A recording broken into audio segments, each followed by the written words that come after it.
Assalamualaikum warahmatullahi wabarakatuh. Perkenalkan, nama saya Diva Aman Putri.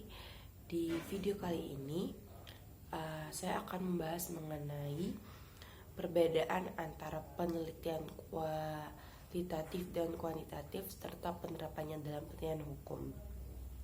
Kita masuk ke yang pertama, yaitu penelitian kualitatif.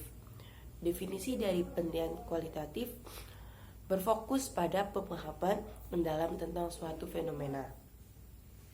Penelitian ini menekankan pada kualitas, makna, dan interpretasi data. Data yang terkumpul bersifat deskriptif, naratif, dan seringkali berasal dari wawancara, observasi, atau analisis dokumen. Karakteristik dari penelitian ini bertujuan untuk memahami konteks dan makna, menggunakan metode pengumpulan data yang fleksibel dan terbuka. Analisis data bersifat interpretatif dan induktif. Hasil penelitian bersifat deskriptif dan naratif. Contoh dalam penelitian hukum dari penelitian ini yaitu studi tentang bagaimana masyarakat adat memahami dan menerapkan hukum adat mereka. Contoh kedua, analisis tentang pengalaman korban kekerasan dalam rumah tangga dalam mencari keadilan.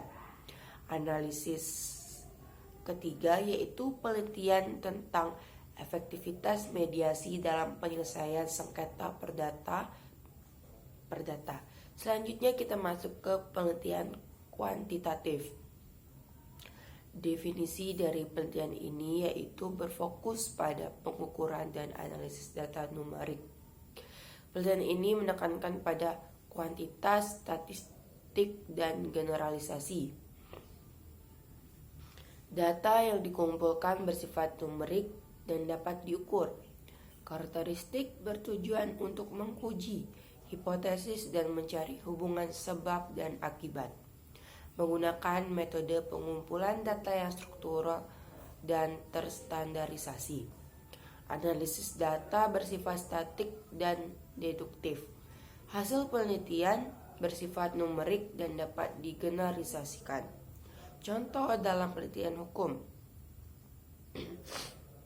analisis statik tentang tingkat kejahatan di suatu wilayah, survei tentang persepsi masyarakat terhadap sistem peradilan, dan terakhir penelitian tentang pengaruh undang-undang tertentu terhadap perilaku masyarakat. Penerapan penelitian kuantitatif dalam penelitian hukum. Meskipun penelitian hukum seringkali didominasi oleh pendekatan kualitatif, penelitian kuantitatif juga dapat diterapkan dalam beberapa konteks. Yang pertama, kriminologi.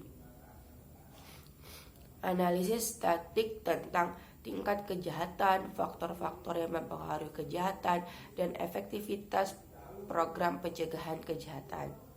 Yang kedua ada hukum dan ekonomi. Analisis tentang dampak kebijakan hukum terhadap perekonomian, studi tentang efisiensi sistem peradilan, penelitian kebijakan hukum, evaluasi efektivitas undang-undang dan peraturan, analisis tentang dampak kebijakan hukum terhadap masyarakat. Contoh lain penggunaan data statistik untuk melihat jumlah perkara yang masuk dan keluar dari pengadilan dalam kurun waktu tertentu. Kesimpulannya, penelitian kualitatif dan kuantitatif memiliki kekuatan dan kelemahan masing-masing. Pemilihan metode penelitian tergantung pada tujuan penelitian dan jenis data yang ingin dikumpulkan. Dalam penelitian hukum, kedua pendekatan ini dapat digunakan secara terpisah atau digabungkan untuk memberikan pemahaman yang lebih kompleks tentang suatu fenomena hukum. Baik, saya akan menjelaskan lebih terperinci lagi tentang penelitian dalam konteks akademik sering membagi menjadi dua kategori utama, penelitian kualitatif dan penelitian kuantitatif. Masing-masing memiliki karakter, metode, dan tujuan yang berbeda. Penelitian kualitatif adalah metode yang fokus pada pengumpulan dan analisis data numerik untuk menjawab pertanyaan penelitian pengkunci hipotesis.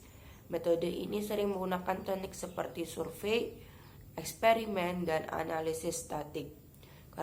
Karakteristik utama dari penelitian kualitatif meliputi data numerik, menggunakan angka untuk menggambarkan fenomena. Objektivitas pendekatannya sistematis dan dapat diuji.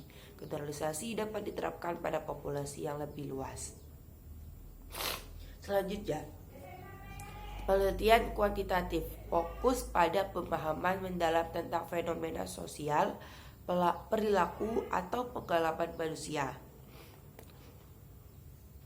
Metode yang umum digunakan dalam penelitian kuantitatif termasuk wawancara mendalam, observasi partisipatif, dan analisis konten. Karakteristik penelitian kualitatif meliputi data, deskriptif data menggunakan narasi untuk menggambarkan temuan, subjektivitas pendekatan yang interpretatif dan eksploratif, kontekstual memahami fenomena dalam konteks sosial. Perbedaannya terletak aspek penelitian kualitatif tujuan mengukur dan menguji hipotesis, menjelaskan dan memahami fenomena, pengumpulan data, eksperimen wawancara mendalam, data, uji hipotesis. Penelitian hukum kualitatif atau kuantitatif, apakah termasuk kedua-duanya? Dalam konteks penelitian hukum terdapat mengenai penggunaan metode kuantitatif. Secara tradisional, banyak ahli berpendapat bahwa penelitian hukum lebih cocok dilakukan secara kualitatif karena sifatnya yang normatif dan interpretatif. Namun ada juga argumen bahwa aspek empiris dari hukum dapat diteliti menggunakan pendekatan kuantitatif, terutama ketika data yang dikumpulkan bersifat numerik dan dapat dianalisis secara statis. Bambang Purnomo menyatakan bahwa ilmu hukum memiliki segi-segi empiris yang dapat dikaji dengan pendekatan kuantitatif maupun kualitatif tergantung pada sifat data yang digunakan. Oleh karena itu, penelitian hukum tidak harus terjebak dalam satu metode saja. Kombinasi kedua pendekatan dapat memberikan wawasan yang lebih komprehensif. Secara keseluruhan, pemilihan antara penelitian kualitatif dan kualitatif dalam studi hukum harus didasarkan pada pernyataan penelitian spektif dan tujuan dari studi tersebut. Mungkin itu saja yang dapat saya jelaskan mengenai tugas dari mata kuliah MPPH ini. Semoga video yang saya sampaikan dapat bermanfaat. Wassalamualaikum warahmatullahi wabarakatuh.